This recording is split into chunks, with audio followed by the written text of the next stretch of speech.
Boa noite a todos, graça e paz de Jesus. Queria convidar você a orar comigo mais uma vez. Baixa a sua cabeça, vamos orar. Deus nosso Pai, te damos graças pela tua presença. Te damos graças pela tua palavra que está diante de nós. Pedimos que o Teu Espírito Santo nos dê o entendimento, o convencimento, o comprometimento com a Tua vontade. E te pedimos assim, para a glória do Teu nome, em nome de Jesus. Amém. Eu leio mais uma vez o Evangelho de Lucas, o capítulo 10, parábola do bom samaritano, quando Jesus diz que um homem descia de Jerusalém para Jericó. Lucas capítulo 10, versículo 30. Um homem descia de Jerusalém para Jericó quando caiu nas mãos de assaltantes. Estes lhe tiraram as roupas, espancaram-no e se foram, deixando-o quase morto. Aconteceu estar descendo pela mesma estrada um sacerdote. Quando viu o homem, passou pelo outro lado. E assim também um levita, quando chegou ao lugar e o viu, passou pelo outro lado. Mas um samaritano, estando de viagem, chegou onde se encontrava o homem e quando o viu, teve compaixão dele. Aproximou-se, enfaixou-lhe as feridas, derramando nelas vinho e óleo, e depois colocou-o sobre o seu próprio animal, levou-o para uma hospedaria e cuidou dele. No dia seguinte, deu 2 denários ao hospedeiro e lhe disse: cuide dele, quando eu voltar, lhe pagarei todas as despesas que você tiver. Qual destes 3 você acha que foi o próximo do homem que caiu nas mãos dos assaltantes? Aquele que teve misericórdia dele, respondeu o perito na lei. Jesus lhe disse: vá e faça o mesmo. Esta parábola do bom samaritano foi contada por Jesus para responder uma pergunta. Responder uma pergunta que ele recebe de um homem identificado como um perito, um doutor, um mestre da lei de Moisés. A pergunta foi: quem é o meu próximo? E Jesus responde contando esta parábola e termina a parábola fazendo uma pergunta e gerando uma resposta que deveria ser óbvia. Quando Jesus diz: quem foi o próximo daquele que estava caído à beira do caminho? Jesus estava respondendo à pergunta: quem é o meu próximo? E a resposta óbvia seria: o meu próximo é todo aquele de quem eu me faço próximo. Esse doutor da lei pergunta para Jesus: quem é o meu próximo? E Jesus pergunta: quem se fez próximo do homem necessitado? Então, quem é o seu próximo? O seu próximo é todo aquele de quem você se faz próximo. Aquele que, estando perto de você, recebe um ato, um passo que você dá em sua direção, e ele não apenas está perto, como agora ele se torna o seu próximo. Esta parábola tem essa finalidade. Talvez a interpretação mais sintética, mais simples da parábola do bom samaritano seja responder à pergunta: quem é o meu próximo? Entretanto, você sabe que Jesus não dava ponto sem nó. Então ele aproveita para cutucar o doutor da lei. Ele dá uma alfinetada.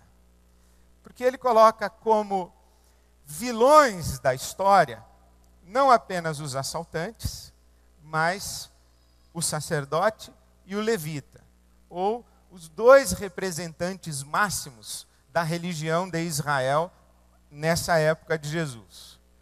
Ele vai dizer que aqueles mais identificados com a lei de Moisés, inclusive muito provavelmente ele mesmo, o doutor da lei, o intérprete especializado na lei de Moisés, vai ser ou serão os vilões da história.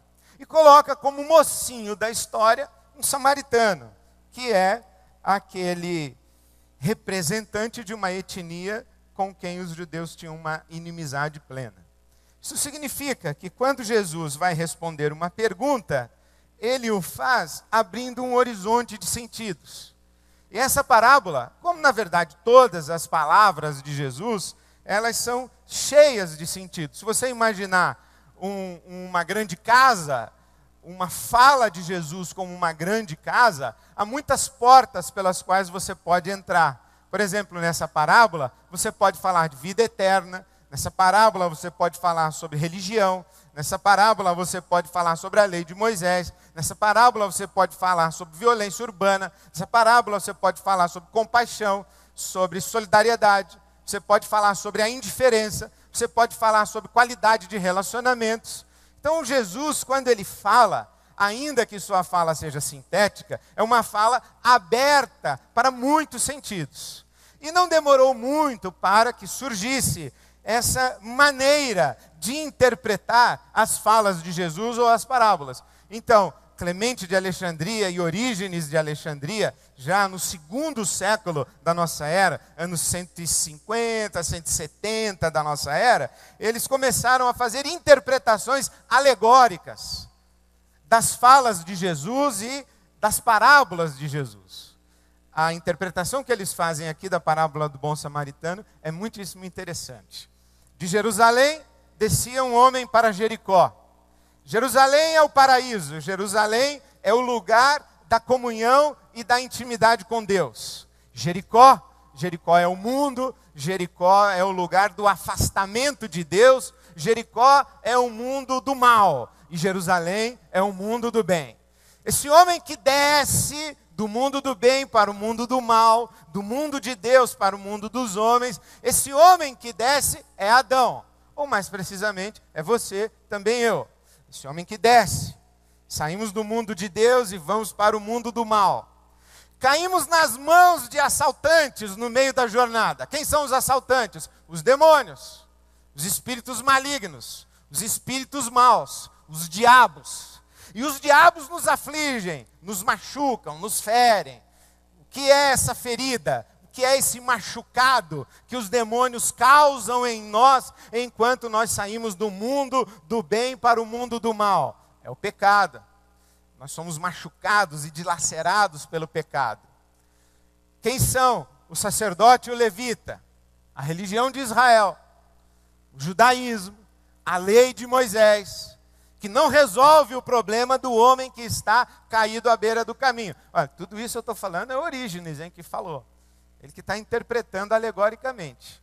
Então o levita e o sacerdote são a religião de Israel. Quem é o bom samaritano? É Jesus. Jesus é o bom samaritano que encontra o pecador vitimado pelos espíritos malignos, pelos demônios, machucado pelo pecado. Jesus encontra esse pecador à beira do caminho, tem compaixão desse pecador, e o que é que faz Jesus? Derrama óleo e vinho, vinho e óleo. O que é o vinho? É o sangue de Jesus. O que é o óleo? É o Espírito Santo. E quem é o jumento? Quem é esse animal, essa cavalgadura sobre a qual o bom samaritano coloca o moribundo? Quem é esse animal? Disse o Clemente de Alexandria, e o Orígenes parece que concordou, que é o corpo físico de Jesus. Porque a palavra de Deus diz que Jesus tomou sobre si as nossas dores, as nossas enfermidades. Jesus tomou no seu próprio corpo, na sua carne. E Jesus, então, leva este homem que está machucado e ferido, quase morto, leva esse homem para uma estalagem. O que é a estalagem? O que é essa hospedaria? Representa o quê? A igreja. É para a igreja que aquele que é resgatado por Jesus é levado. E o próprio Jesus o leva para a sua igreja. E quem é o dono da hospedaria? Orígenes disse, é óbvio. Você já entendeu? Pois é, interessante, interpretação alegórica. O Orígenes falou, é óbvio, é o apóstolo Paulo. Não sei de onde ele tirou isso, mas é óbvio que é o apóstolo Paulo. E o que são esses 2 denários? Que Jesus deixa com a igreja. Teve um pessoal aí, olha que negócio que dá a interpretação alegórica. 2 denários são 2 porções do sangue de Jesus. O denário é 1 dia de trabalho. Como 1 dia para Deus igual a 1000 anos, 2 dias igual 2000 anos. O Jesus falou para o cara da estalagem, olha, te dou 2 denários e na volta eu te pago. Quando Jesus volta, depois de 2000 anos, entendeu? De onde vem o a 1000 chegarás e 2000 não passará? É coisa daqui. Jesus deixou provisão para a igreja só para 2000 anos. Então nós já estamos numa situação delicada, estamos no cheque especial, porque já estamos em 2010, não deu certo. Então a interpretação alegórica dá esse tipo de coisa. A estalagem é a igreja, o estalajadeiro ou o dono da estalagem é a liderança espiritual da igreja, são os apóstolos inicialmente, e agora são os pastores, os bispos, as tias, os tios, eu sei lá, hoje tem uma hierarquia diferenciada, tem pai apóstolo, tem patriarca, então esse pessoal é o dono da estalagem. E Jesus volta para recolher esse pecador e acabar de fazer o trabalho de redenção desse homem que foi encontrado à beira do caminho. Bom, se você perguntar se eu concordo com isso, é claro que não. Eu acho só que é uma curiosidade, é muito interessante, é um exercício de criatividade extraordinária. Mas você deve levar em consideração que a gente pode argumentar biblicamente tudo isso. E você pode levar em consideração, principalmente, que o homem que está caído à beira do caminho,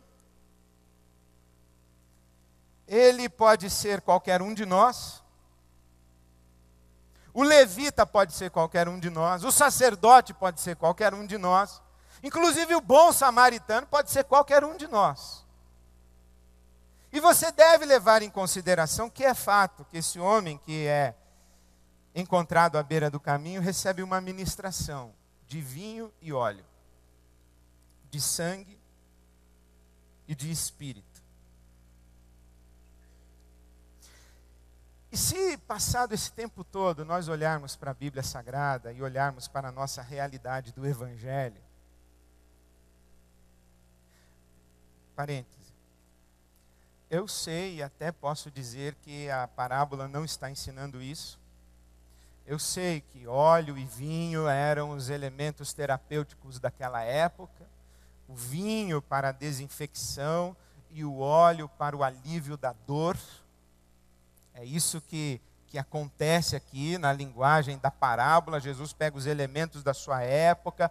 Era assim que um sujeito cuidaria de alguém ferido, a desinfecção e o alívio da dor. Ungir com o óleo tem essa conotação medicinal. O vinho derramado tem uma conotação medicinal. Eu sei que tudo isso a parábola é para explicar quem é o meu próximo, mas eu me dou a liberdade de, tendo lido o texto, exercer a minha própria criatividade na leitura do texto, para chamar a nossa atenção ao fato de que quando nós estamos chamando a igreja para uma campanha de solidariedade, de compaixão e de afirmação de que a vida vale mais, e quando estamos chamando você para dar um passo na direção dos necessitados, quaisquer que sejam as necessidades, dar um passo na direção dos necessitados, para que aquele que está perto seja transformado em próximo,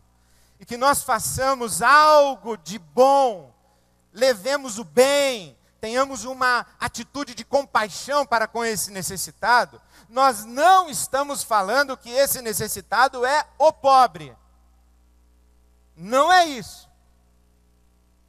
Estamos afirmando, inclusive, que a limitação de uma condição social não é a maior dimensão de miserabilidade do ser humano. Ser pobre não é a pior coisa que pode acontecer a um ser humano. Ser vítima de violência não é a pior coisa que pode acontecer ao ser humano. Estar enfermo, moribundo, faminto, injustiçado, marginalizado, esquecido socialmente, isso não é expressão ou não é definidor da maior dimensão de miserabilidade humana. Parece que nos últimos tempos nós fizemos uma romantização do pobre, ou uma idealização do pobre. Parece que elevamos o pobre a uma categoria quase admirável, quase desejável. Ser pobre. Veja que interessante esse último processo eleitoral pelo qual nós passamos e que acabou agora. Houve uma mudança de linguagem. O protagonista de uma sociedade mais justa, de uma sociedade mais compassiva, de uma sociedade mais solidária, o protagonista de um mundo sustentável não é mais o trabalhador, é o pobre. Não se fala do direito do trabalhador, se fala do direito do pobre. Tá certo? Tá certo. Mas o pobre parece que ganhou um ar assim, que a gente olha para o pobre e quase que admira o pobre, como se houvesse uma virtude na pobreza. E alguém pudesse dizer, olha, eu sou pobre, eu sou uma pessoa importante, agora eu sou pobre. Sou muito importante na sociedade, sou pobre. Ser pobre não deve suscitar em nós nenhuma outra perspectiva senão a perspectiva do lamento. Que pena que você é pobre.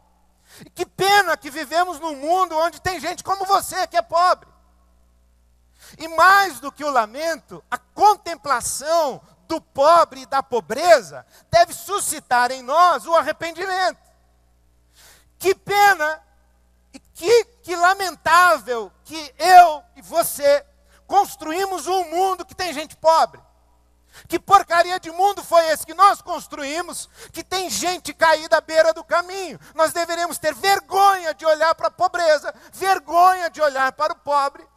Porque quando nós olhamos para o pobre, para a pobreza, para o sujeito que está caído à beira do caminho, e olhamos inclusive para aquele que passa indiferente perante a pobreza e o pobre, nós enxergamos a dimensão de miserabilidade mais profunda e essencial do ser humano, que é o seu pecado e a sua maldade. Essa é a verdadeira dimensão de miserabilidade humana. A maldade humana. O egoísmo humano, o discurso politicamente correto humano, o me engana que eu gosto humano, as ações humanas paliativas para desencargo de consciência. Senhor, o que é que eu devo fazer para ganhar a vida eterna? Ame ao teu próximo, ame a Deus, eu já faço isso, então quem é o meu próximo? É uma conversinha mole. Para fugir da verdadeira realidade. Uma sensação de eu sou superior. Uma sensação de que eu estou acima dos outros. E estou acima dos outros e faço o que pelos outros? Atravesso a rua. Então, tudo isso desmascara um sistema. E que sistema? O nosso. E se desmascara o nosso sistema, nos desmascara. É por isso que eu dou asas à minha criatividade ou à minha imaginação, lendo esta parábola do filho pródigo, ou do bom samaritano, lendo esta parábola do bom samaritano e sabendo como foi que o Orígenes interpretou alegoricamente lá atrás, eu vou dizer assim, é verdade. Se foi para isso que Jesus contou essa parábola, eu não sei, provavelmente não foi. Mas que é verdade é que todo ser humano precisa de uma ministração de sangue e de óleo. Precisa de uma ministração do sangue de Jesus por causa do seu pecado e da sua maldade. E precisa de um sopro do Espírito Santo para que seja capaz de viver acima da sua maldade. E olhe lá, porque cada dia está mais difícil acreditar que mesmo nós que dizemos que fomos visitados pelo Espírito Santo, estamos vivendo acima da maldade. Talvez a grande diferença que exista entre nós e aqueles que não acreditam que são objeto do sopro do Espírito Santo seja o fato de nós sermos conscientes de nossa maldade, termos vergonha da nossa maldade e termos a humilhante exigência diante de nós, de cada dia, reconhecermos a nossa maldade. E pedirmos a Deus que sopre sobre nós, mais uma vez, o seu Espírito Santo. Porque a grande dimensão de miserabilidade humana atende na Bíblia pelo nome de pecado. Nós não somos definidos na Bíblia Sagrada sociologicamente. A Bíblia Sagrada não nos reconhece como classe A, B, C, ou D ou E. Como paulistas esclarecidos e nordestinos vagabundos. A Bíblia Sagrada nivela todo mundo. É todo mundo pecador. Carente da graça e do amor de Deus. A Bíblia Sagrada nivela todo mundo à sombra da cruz do Calvário. A visão da Bíblia é outra. Ela não nos identifica como macho e fêmea. Ela não nos identifica como servo ou livre. Ela não nos identifica como judeu ou gentio. Porque debaixo da cruz do Calvário e à sombra da cruz do Calvário e cobertos pelo sangue de Jesus, nós somos um só. Pecadores redimidos pelo sangue derramado na cruz do Calvário. E pecadores redimidos pelo sangue derramado na cruz do Calvário, dependem desse Espírito derramado sobre toda a carne, para que vivam à altura do sangue que os redimiu. E nós não podemos perder isso nunca de perspectiva, porque senão nós somos transformados em uma ONG. Nós somos uma igreja. Nós somos a igreja de Jesus Cristo, nós não somos uma ONG. Nós vamos ao encontro daquele que precisa da nossa mão estendida, primeiro com a perspectiva de que também nós temos uma mão estendida e clamamos por socorro em alguma dimensão. Mas nós vamos ao encontro daquele que está com a mão estendida para nós, dizendo: o que é que você precisa?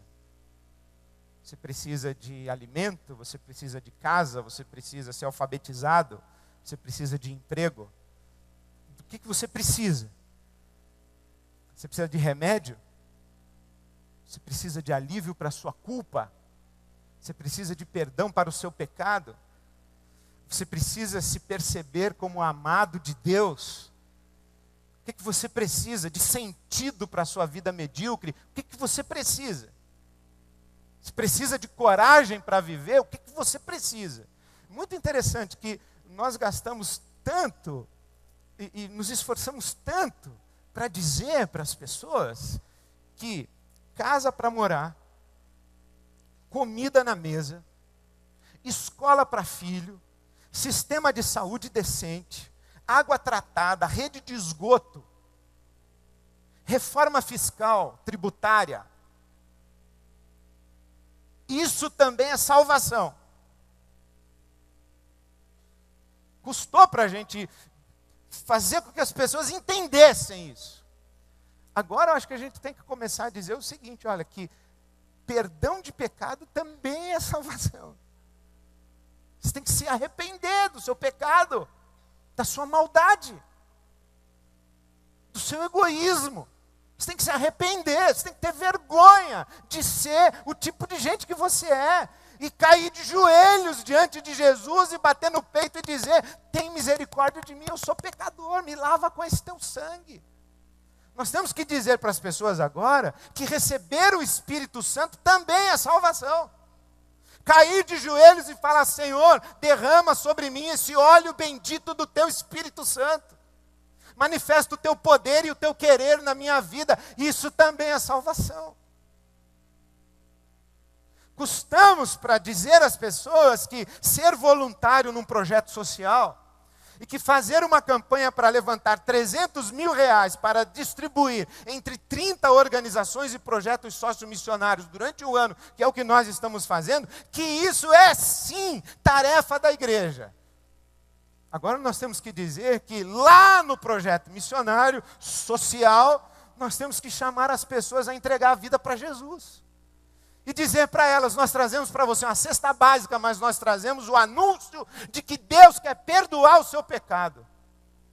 E trazemos para você uma convocação para você se arrepender e vir para fazer parte do reino de Deus. Isso também é salvação. Senão nós vamos virar uma ONG. Senão nós vamos fazer filantropia. Com boas motivações. Mas aí já não será o evangelho todo. Nós temos que recolher os feridos à beira do caminho e derramar sobre eles também o sangue de Jesus Cristo, nosso Senhor. E estender a mão sobre eles e orar, pedindo que eles também sejam batizados com o Espírito Santo de Deus. E é isso.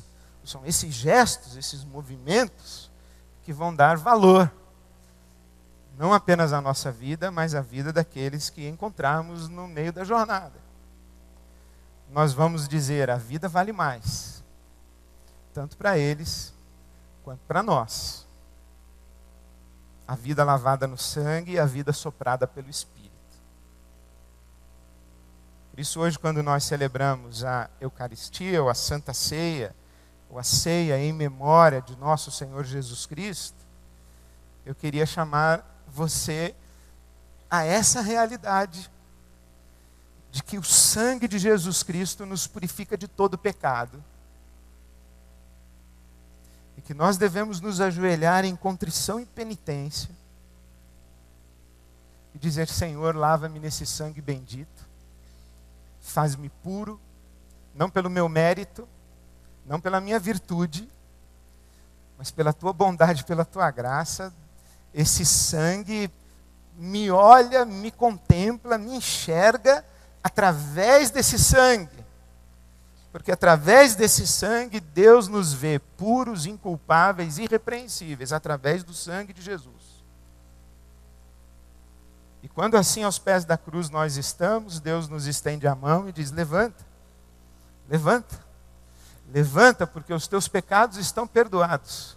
E eu derramo sobre ti o meu Espírito Santo. A gente se deixa lavar no sangue e se deixa ungir com o óleo do Espírito.